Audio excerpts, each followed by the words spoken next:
My name is Chuck Ruth, and I'm a member of Unity Temple, involved with bringing to life the first part of our congregation's mission, the Welcoming All initiative. I'm hoping you'll stay with me for the next 4 minutes or so.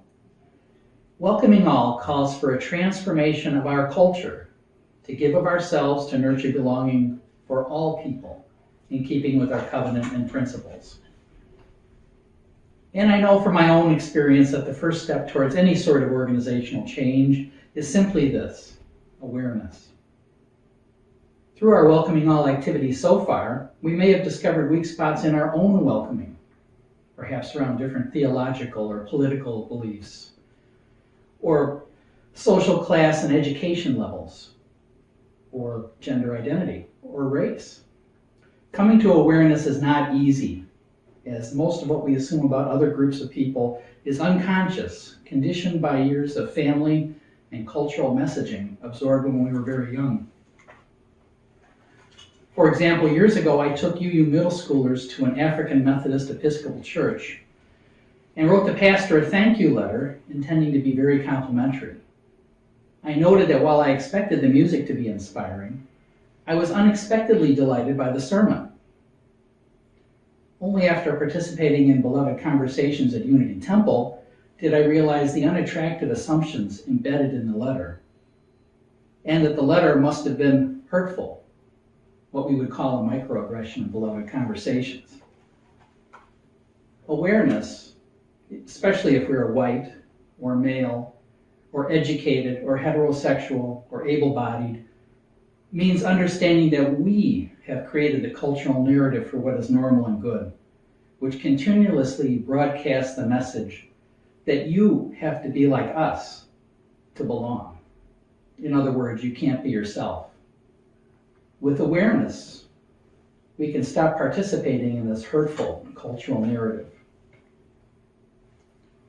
The second step in the change process is desire. Since we are UUs, desire seems not to be an issue, since we believe in the 7 principles, including the inherent worth and dignity of every person. But belief is not enough. The heart must be engaged so that we're willing to face where we fall short, admit it to ourselves, and try to undo any pain we have caused along the way. This is hard spiritual work, and the intent of Welcoming All is to inspire us to do this work on our own and in community. The third step in the change process is knowledge. We may find we need to educate ourselves about unconscious, so-called implicit bias, or about techniques such as nonviolent communication, or about how seemingly unbiased social structures perpetuate discrimination and inequality, and more. The Welcoming All team has developed a list of resources that can help address our knowledge gaps. Knowledge must also include self-knowledge, which engages the heart more than the head. With awareness, desire, and knowledge, and with practice, we have the ability to be skillful in our behavior. We can not only stop hurting people, we can create an environment where all feel welcome. And that is the ultimate objective of Welcoming All. When new folks visit Unity Temple, whether invited or on their own initiative, they are much more likely to join us if they feel embraced and like they belong, or at least can imagine belonging. And just as important, that welcoming spirit and sense of belonging will be felt by all of us in the congregation, creating a stronger community. I hope you will join me in reflecting on what it means to be radically welcoming, to build relationships with people across boundaries of race, class, and other identities that can divide us.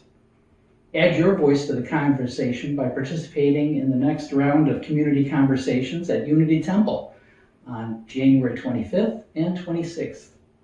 These sessions will feature Alex Capitan, a lay community minister, organizer, educator, and editor, and co-leader of the Transforming Hearts Collective.